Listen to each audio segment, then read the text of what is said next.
It's a real honor to be here, and particularly at your awards ceremony. Get close, right into it. All right.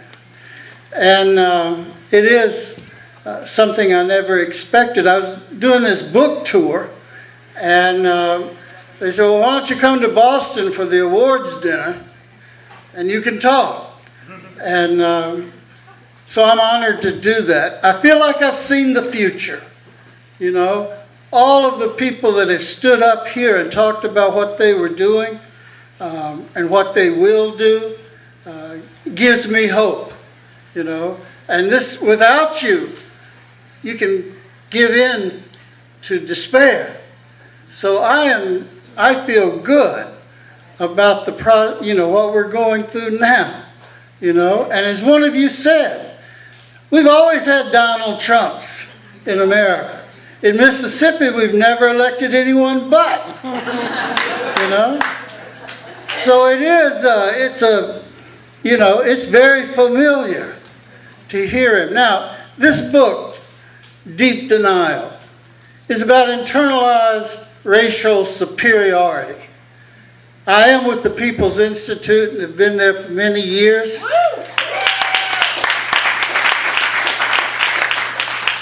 And I remember Barbara Major when she came in. We were working in a housing development. She came in one day and said, I just don't understand what's going on. You know, and she would talk about what was happening in her neighborhood, which was an African-American neighborhood. And she'd talk about evidences of, things that just were not happening a generation ago.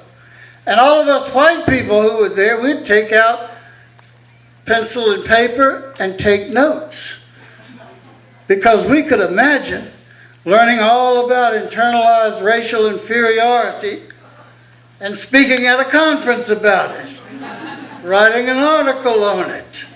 You know, we would deny it if asked, but that's what we were thinking. And that's what the folks heard, you know. Black folks my whole life have always been able to hear me think and call me on it. So this time, one came in and said, listen, we're not going to talk anymore about internalized racial inferiority until I hear some white folks talk about internalized racial superiority.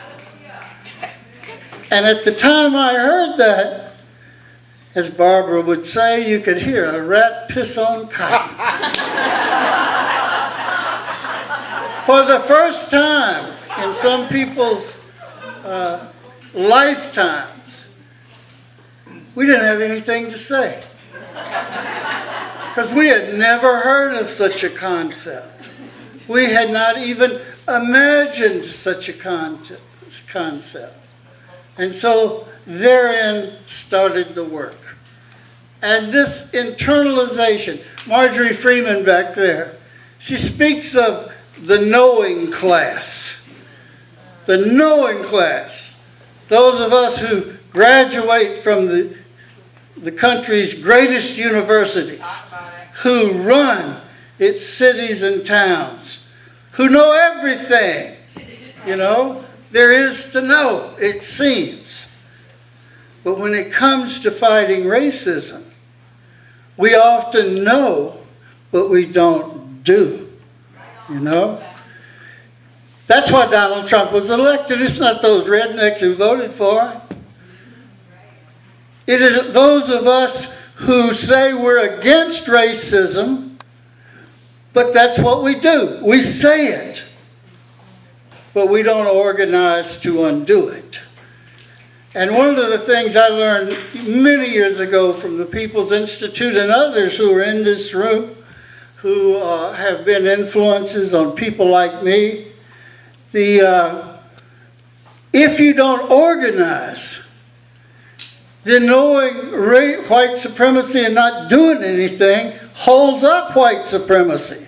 It maintains white supremacy, And that's how Donald Trumps get elected, by the silence of those of us called white. This book which of course I'd like for you to buy, but you don't have to, was an attempt by myself to look at my own self. Take each decade of my life, and there have been 7 of them, and look at myself and tell a story about myself and the people I grew up with and around. Then I'd talk about what was going on in the nation at the same time. And ask myself, what were the messages? What were the white supremacy messages? Even as you were being castigated as a race traitor, you were learning white supremacy. The same moment, you know. I tell a story about being arrested years ago in Mississippi and sentenced to state prison. I had a cell to myself. The brothers were about 10 deep in the other one.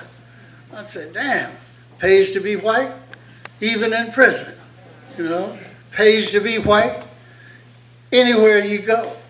So this book, and there are things, my brother-in-law, one of them, looked at me and he said, well, tell the truth.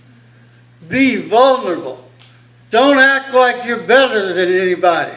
Don't act like you know more. Tell the truth.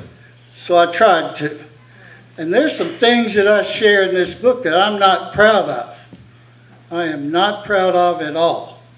But it would be a lie to act like I didn't participate in them and speak to them. So I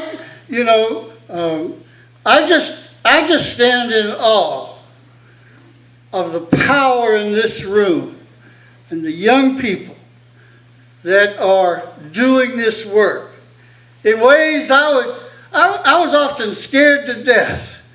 When the police came, I'd be sneaking to the back, you know, hoping to be a part of the group, but not the group that would have to pay, you know, with the beatings. I was in New York City when the Cornell Medical School students, remember that years ago? And the dock workers from New Jersey came over and beat the hell out of them. I was running when the police came. I slipped and fell. Guess what? Billy club upside the head. You better learn how to stand up straight and don't run. Don't let the bastard scare you. Speak out now about this repression. Speak out about the resurgence of hate in this society. Speak out. Sing out. And let me say something in closing. Those of you who speak the spoken word, and you hear it everywhere you go in the United States, and I'm sure in different parts of the world. It's the most beautiful language, the most beautiful use of the English language that I've ever heard, Shakespeare included. To hear the poets sing, to hear the musicians put a beat to it, you've got a movement. You've got a movement. Until then, until the artists paint it, the poets sing it, and whatever else I'm trying to say, you just have a moment. Thank you, everybody. Thank you.